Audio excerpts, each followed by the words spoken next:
never, ever. I could never harm a child or anyone. It's not in my heart. It's not who I am. And it's not what I'm not even interested in that. There wasn't one piece of information that says I did that. In any way, they turned my room upside down, went through all my books, all my videotapes, all my private things, and they found nothing that can say Michael Jackson did this. Nothing. But let me ask you to a this couple day, of questions. nothing. Still nothing. Let me ask nothing, you a couple. nothing. I have never invited anyone into my bed, ever. Children love me, I love them. They follow me, they want to be with me.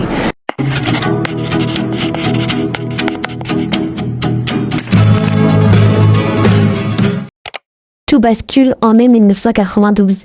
La voiture de Michael tombe en panne dans un quartier de Los Angeles. Lui et son garde du corps se rendent à pied chez le garagiste le plus proche pour un dépannage lorsqu'ils rencontrent David Schwartz. Ce dernier était choqué de voir Michael Jackson et décida de prévenir sa femme qui était en compagnie de ses 2 enfants, dont Jordan Chandler, âgé de 12 ans au moment des faits. Il avouera être un grand fan de ce dernier et au moment de son accident lors du tournage pour Pepsi, il lui avait envoyé un dessin. En février 1993, il invita le jeune Jordan, sa demi-sœur et sa mère durant de nombreux concerts à travers le monde. Lorsque Evan Chandler, le père biologique de Jordan, a découvert la relation entre son ex-femme, son fils et Michael, il lui a reproché de passer de plus en plus de temps avec l'enfant. D'autant plus qu'en tant que père divorcé, il ne voyait son fils que de manière occasionnelle. Donc, le père va décider d'administrer à son fils un puissant sédatif, ce qui peut conduire à la création de faux souvenirs. Il affirme que c'est ainsi que Jordan Chandler lui aurait révélé des abus sexuels qu'il aurait subis de la part du chanteur. Et à votre avis, le père a fait quoi? Eh ben, il a demandé plusieurs millions de dollars en échange de ne pas le poursuivre en justice.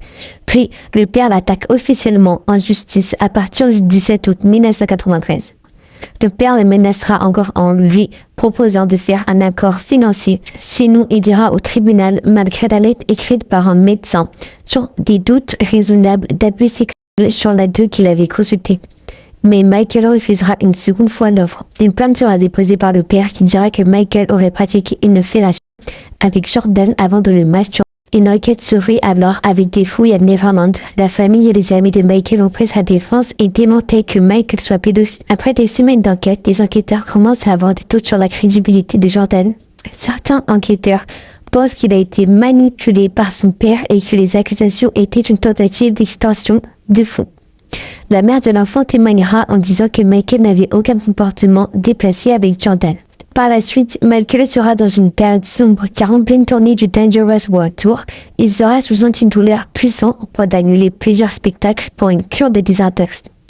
En novembre, sa tournée prendra fin lorsque sa sœur, Latoya, dégrade sa réputation en disant « Je dois vous dire qu'il est très difficile pour moi que Michael est mon frère. Je l'aime beaucoup, mais je ne peux pas être et je ne serai plus une collaboratrice silencieuse de ces crimes contre 2 jeunes enfants innocents. Et si je garde le silence, ça signifie que j'entretiens cette culpabilité et l'humiliation que ces enfants ressentent et je pense que c'est mal. » Le 20 décembre 1993, Michael Jackson est perquisitionné à son domicile où on lui enlèvera ses vêtements et ses parties génitales seront photographiées. Car lors du témoignage judiciaire, il avouera que Michael était circoncis. Ce qui était faux selon des journalistes et tabloïds. Et heureusement que ces photos n'ont jamais été divulguées et ne le seront jamais, car elles ont été mises sous scellé judiciaire. Même la famille n'a pas pu avoir les photos. These statements about me are totally false. I will say that I am particularly upset by the handling of this mass matter by the incredible, terrible mass media. I ask all of you to wait and hear the truth before you label or condemn me. Don't treat me like a criminal, because I am innocent. I have been forced to submit to a dehumanizing and humiliating examination by the Santa Barbara County Sheriff Department and the Los Angeles Police Department earlier this week. They served a search warrant on me which allowed them to view and photograph my body, including my penis, my buttocks, my lower torso, thighs, and any other area that they wanted. They were supposedly looking for any discoloration, spotting, blotches, or other evidence of a skin color disorder called vitiligo. Le 25 janvier 1994, la famille Chandler et le clan Jackson signent un accord de 22 millions de dollars pour faire retirer la plainte. Le 22 septembre 1994, cette affaire sera close pour manque de preuves. Après cette affaire, Jordan coupe tout contact avec son père et change d'identité pour se protéger.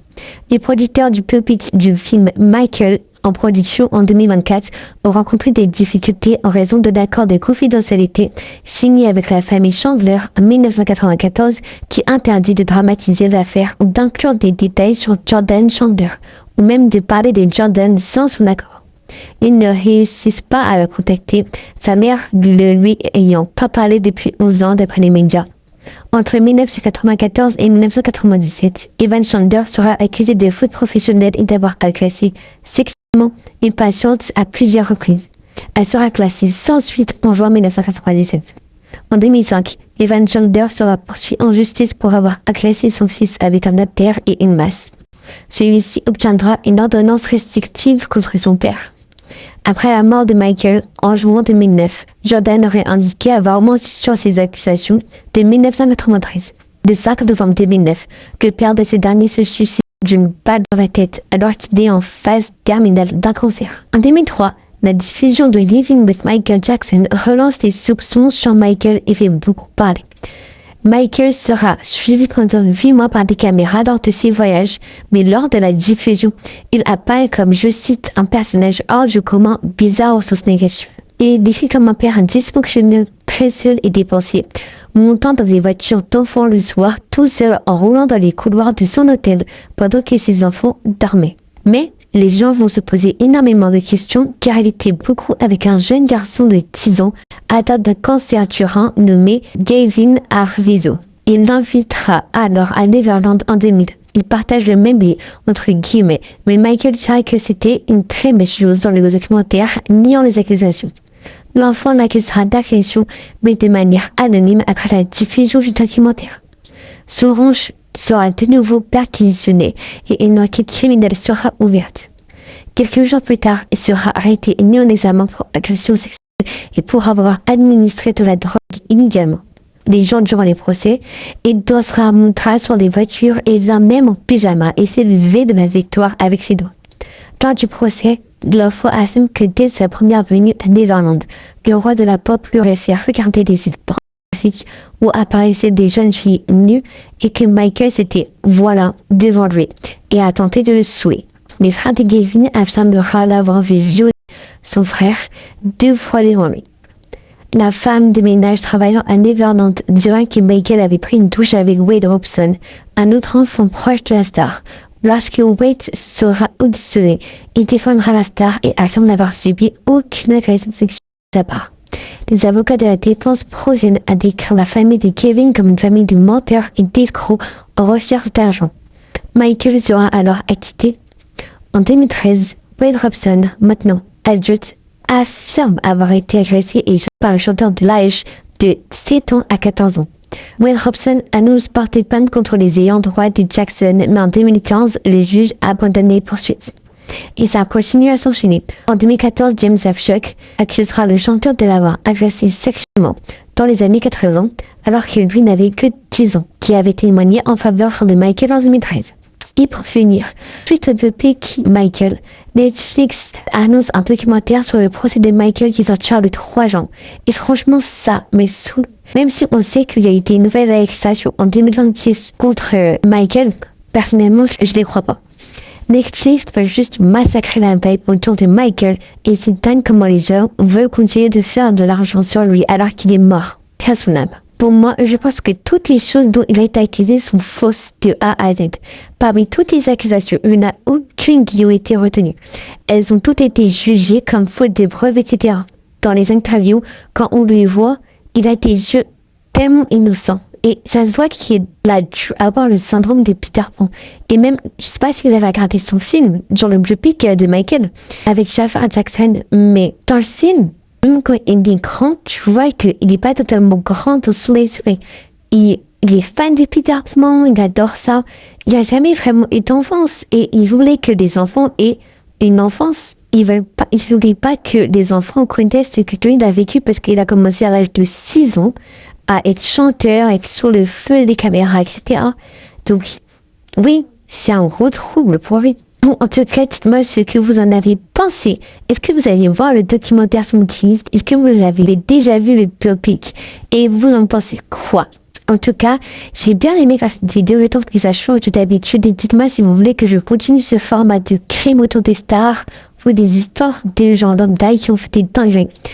En tout cas, soyez respectueux dans les commentaires. Je vous laisse vous abonner, liker. On se retrouve pour une nouvelle vidéo dimanche prochain. Et je vous fais plein de gros bisous.